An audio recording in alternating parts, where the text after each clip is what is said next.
আপনি কি জানেন রসুল সাল্লাল্লাহু আলাইহি সাল্লামের বিরুদ্ধে সবচেয়ে বড় অভিযোগটা কি ছিল? তিনি সন্ত্রাসী নন, তিনি যুদ্ধবাজ নন, তিনি বিদ্রোহীও নন। তারা বলেছিল এই মানুষটা ছেলে মেয়েদের ব্রেন ওয়াশ করছে। নাউজুবিল্লাহ। শুনে পরিচিত লাগছে না? আজ আপনার ক্যাম্পাসে যদি কেউ ইসলাম নিয়ে কথা বলে, তারা কি বলে জানেন? Radical, backdated, brain washed. ইতিহাস কিন্তু বদলায়নি, শুধু প্ল্যাটফর্মটা বদলেছে। কিন্তু একটা কথা কি জানেন? মক্কার 13 বছর একটা তলোয়ারও ওঠেনি। তাহলে যুদ্ধটা ছিল কোথায়? মাঠে নয়, মাথায়, মগজে। আর আপনার যুদ্ধ ঠিক সেখানেই। বুদ্ধিবৃত্তিক লড়াই। এটা আসলে কি? বুদ্ধিবৃত্তিক লড়াই মানে হচ্ছে আপনার চিন্তাকে টার্গেট করা, আপনার বিশ্বাসকে প্রশ্নবিদ্ধ করা, আপনাকে এমনভাবে কনফিউজ করা যাতে আপনি নিজেই নিজের ঈমান নিয়ে সন্দেহ করেন। আজকের ভাষায় এটাকে বলা হয় আইডিওলজিক্যাল ওয়্যারফেয়ার। মক্কায় ঠিক সেটাই হয়েছিল। মক্কার বাস্তবতা, আসল সংঘর্ষ। মক্কা শুধু একটা শহর না, এটা ছিল একটা সিস্টেম। 360টা মূর্তি, বিজনেস মডেল, গোত্রবাদী রাজনীতি, অর্থনৈতিক শোষণ। হঠাৎ একজন মানুষ এসে বললেন সব মূর্তি মিথ্যা, সব মানুষ সমান, আল্লাহ এক, আল্লাহ ছাড়া আর কারো উপাসনা করা যাবে না। এটা ছিল শুধু ধর্মীয় কথা না, এটা ছিল সিস্টেমের বিরুদ্ধে একটা বিপ্লব। তাই তারা কি করলো? তারা যুক্তি দিল না, তারা লেভেল দিল। তারা আল্লাহর রসুল সাল্লাল্লাহু আলাইহি সাল্লামকে ট্যাগিং দিল। উনি পাগল, উনি কবি, উনি জাদুকর। নাউজুবিল্লাহ। আজও কি তাই হয় না? যখন কেউ সত্য কথা বলে তাকে আগে লেভেল দেওয়া হয়। প্রথম বুদ্ধিবৃত্তিক আক্রমণ। কোরাইশরা প্রশ্ন করত, মৃত মানুষ আবার বাঁচবে কিভাবে? ফেরেশতারা কোথায়? এই কোরআন একসাথে কেন নাজিল হলো না? তারা ভাবতো এই প্রশ্নে তিনি থেমে যাবেন সাল্লাল্লাহু আলাইহি ওয়াসাল্লাম। কিন্তু রাসূল সাল্লাল্লাহু আলাইহি ওয়াসাল্লাম থামেননি। কোরআন নাজিল হলো ধাপে ধাপে, চ্যালেঞ্জ দিয়ে। আল্লাহ তাআলা বলছেন, তোমরা যদি সত্যবাদী হও, এর মতো একটি সূরা নিয়ে এসো। এটা ছিল ওপেন ডিবেট, এটা ছিল বুদ্ধিবৃত্তিক চ্যালেঞ্জ। আর 1400 বছরেও কেউ পারেনি। দ্বিতীয় আক্রমণ, আদর্শ কিনে নেওয়া। যখন যুক্তি দিয়ে তারা পারল না, তারা অফার দিল, আপনাকে রাজা বানানো হবে মক্কার, সব ধন সম্পদ আপনাকে দেওয়া হবে, সবচেয়ে সুন্দরী নারী আপনার সাথে বিয়ে দেওয়া হবে।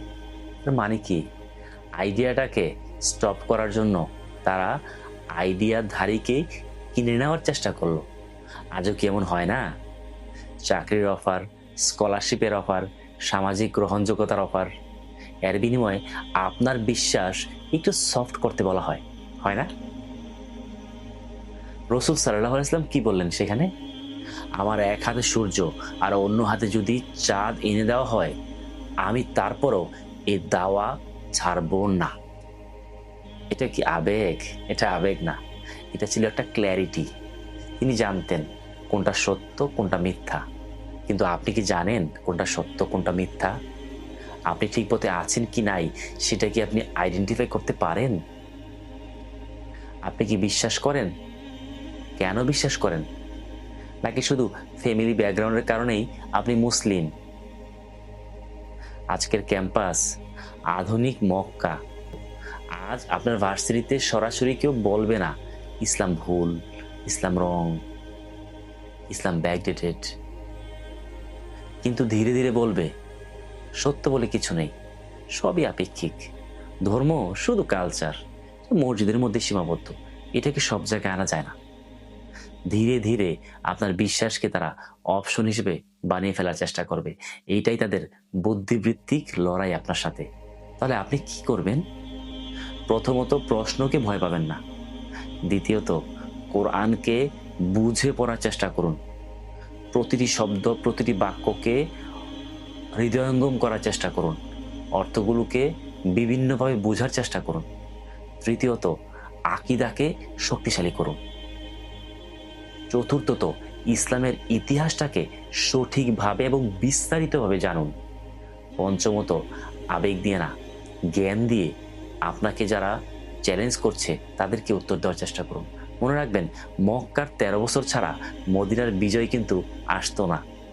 চিন্তা না জিতলে সমাজে জেতা যায় না। আপনার বদর ভবিষ্যতে কোনো মাঠে হবে না, হবে ক্লাসরুমে, ডিবেটে, আপনার মাথায়, ব্রেনে। আর আপনি যদি প্রস্তুত না থাকেন, আপনি যুদ্ধ শুরুর আগেই হেরে যাবেন। কিন্তু একটা ভালো খবর আছে, আপনি একা না।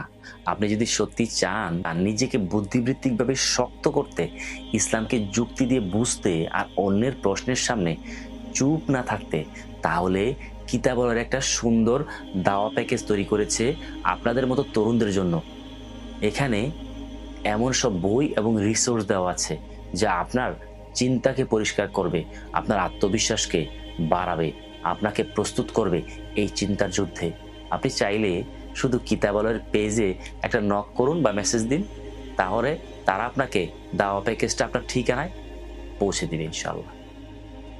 শুরুটা ছোট হতে পারে, কিন্তু আপনার প্রস্তুতি কিন্তু বড় হতে হবে।